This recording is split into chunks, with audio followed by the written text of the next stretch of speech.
Assalamualaikum warahmatullahi wabarakatuh. Perkenalkan, nama saya adalah Zina Syafarade. Pada kesempatan kali ini saya akan menjawab soal UTS yang telah diberikan oleh Bapak Rizal Fahlevi. Nah, pertanyaan yang pertama adalah, ibarat manusia seperti di dalam sebuah cangkir. Secara akal dan logika tidak mungkin manusia berada di dalam cangkir. Lantas siapa yang memegang cangkir tersebut? Nah, yang memegang cangkir tersebut adalah Allah SWT.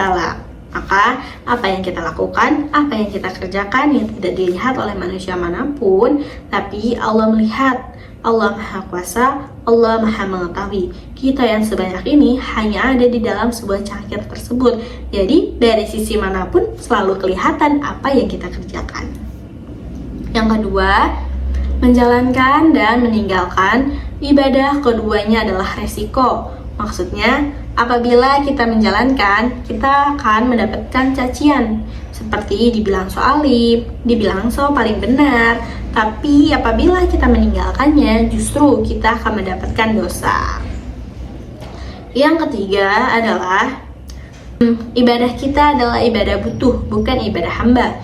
Ibadah butuh adalah ibadah yang kita kerjakan, ibadah yang kita lakukan ketika kita kena musibah, kita lupa nikmat-nikmat yang sebelumnya. Sedangkan ibadah hamba adalah ibadah yang kita kerjakan benar-benar tulus dari dalam hati kita. Yang keempat, janganlah terburu-buru atas terkabulnya doa, dan janganlah berputus asa atas belum terkabulnya doa. Maknanya, kita harus bersabar atas doa yang kita panjatkan. Mungkin doa yang kita panjatkan belum tentu terbaik untuk kita, tetapi Allah menyiapkan apa yang lebih baik dari yang kita minta. Yang kelima, jangan mencurahkan sesuatu kepada yang bukan tempatnya. Maksudnya, janganlah bersungguh-sungguh kepada perkara-perkara yang tidak bukan pada tempatnya, perkara-perkara maksiat yang dimurkai oleh Allah SWT. Pembahasan selanjutnya adalah pembahasan kitab Al-Hikam. Kitab Al-Hikam sendiri adalah kalangan Ibn Athaillah As-Sakandari. Beliau adalah ulama besar yang sangat soleh yang dijuluki dengan Arifi Billah. Al-Hikam tersendiri adalah jamak dari kata hikmah, yang berarti hikmah-hikmah atau kumpulan hikmah-hikmah. Pembahasan yang pertama adalah inna alamatal i'timadi alal amal wa nuqsanu rojai inda wujudi zalal. Maksudnya adalah, sesungguhnya tanda-tanda orang yang bersandar kepada amal ibadahnya adalah hilangnya rasa roja dan berputus asa apabila terkena musibah. Dalam pembahasan kali ini, maksudnya adalah dalam mengerjakan amal kita tidak boleh mengatakan, karena dengan amalku lah ini aku pantas masuk surga. Karena sesungguhnya yang pantas memasukkan kita ke surga hanyalah karena semata-mata karunia Allah SWT dan kemurahan hati Allah SWT. Dalam hadis Nabi Muhammad SAW yang diriwayatkan oleh Imam Bukhari, la yadkhulu ahadukumul jannata amaluhu, tidak memasukkan salah satu di antara kalian ke dalam surga dengan amalnya. Jadi kita semata-mata hanya karena Allah. Bahkan dalam akidah aswaja ahli sunnah wal jamaah dikatakan bahwa tidak ada kewajiban bagi Allah untuk memasukkan surga orang yang soleh, dan tidak ada kewajiban bagi Allah untuk memasukkan ke neraka Abu Jahal. Selanjutnya, idfin wujudaka fil ardil khumul faman tabatta mimma lam yudfan la yu'atim nitajahu. Maksudnya, tanamlah dirimu ke bumi ketidakterkenalan, karena apa yang tumbuh dari apa yang tidak ditanam, maka ia tumbuh tidak sempurna. Maksudnya, gambarannya seperti adalah pohon yang ditanam di dalam tanah. Pohon yang di dalam tanah itu berawal dari biji yang ditanam dari dalam tanah, yang akan tumbuh ke atas, yang akan menjadi kokoh ketika setelah tumbuh ke atas. Begitu pula manusia. Di dalam hati kita harus memantapkan hati kita harus melawan nafsu kita. Jika suatu saat kita nanti dikenal oleh orang banyak, menjadi orang yang masyhur, kita sudah tahu mana batasan kita, karena kita adalah hamba. Kita tidak sepatutnya untuk ria, dan kita tidak sepatutnya untuk bersikap sombong. Selanjutnya adalah kaifa yatasawwaru ayyahjubahu syai'un wa huwa alladhi alhara kulla syai'. Bagaimana mungkin kamu bayangkan Allah dapat terhijab dari sesuatu padahal Allah lah yang menciptakan sesuatu tersebut? Maka kita jangan sampai lupa siapa pencipta kita, dan jangan sampai kita terlena apa yang Allah berikan. Jangan sampai apa yang Allah berikan kepada kita membuat kita lupa pada pencipta, yaitu Allah Subhanahu wa Ta'ala. Nah, selanjutnya adalah min alamati mautil qalbi adamul khuzni ala ma fa'altaka minat ta'ati wa adamun nadmi ala ma fa'alta minat zalati. Di antara tandanya matinya hati adalah tidak adanya perasaan sedih atas ketaatan yang kita lalaikan dan tidak adanya perasaan menyesal atas kemaksiatan yang kita kerjakan.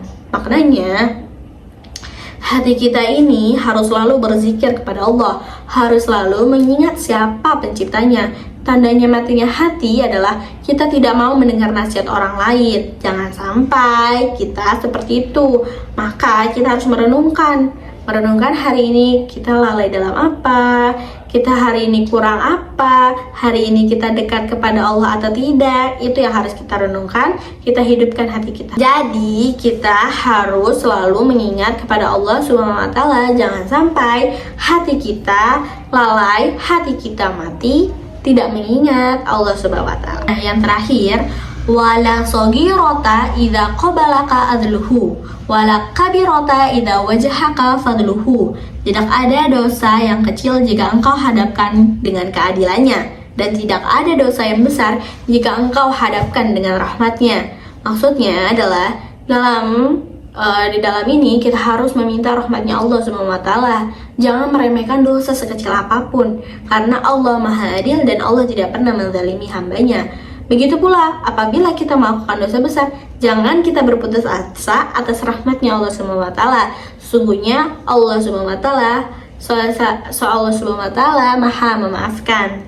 Sekian, terima kasih penjelasan dari saya. Wassalamualaikum warahmatullahi wabarakatuh.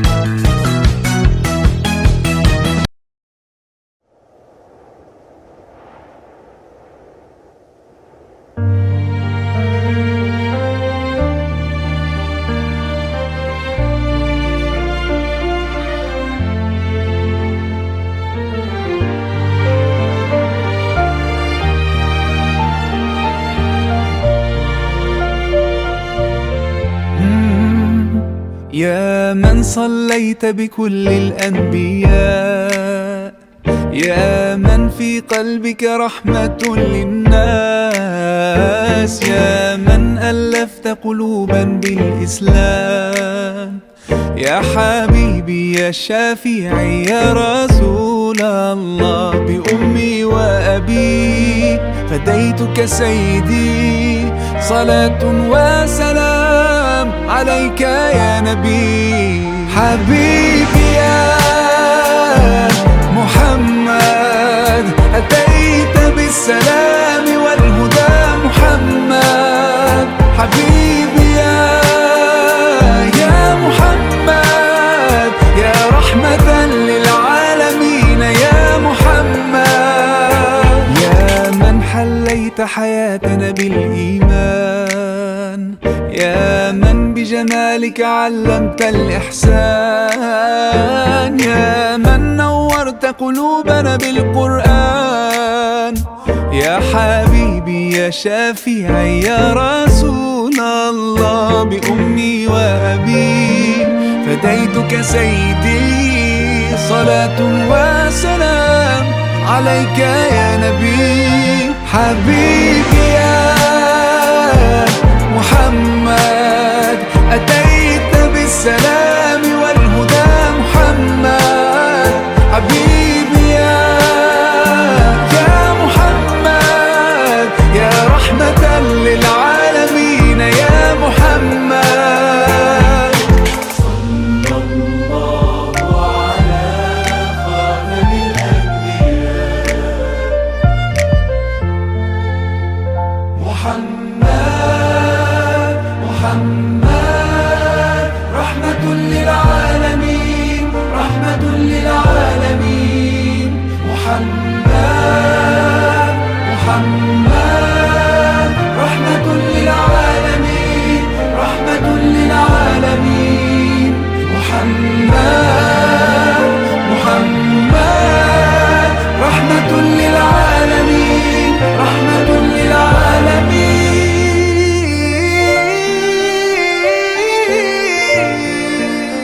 حبيبي يا محمد أتيت بالسلام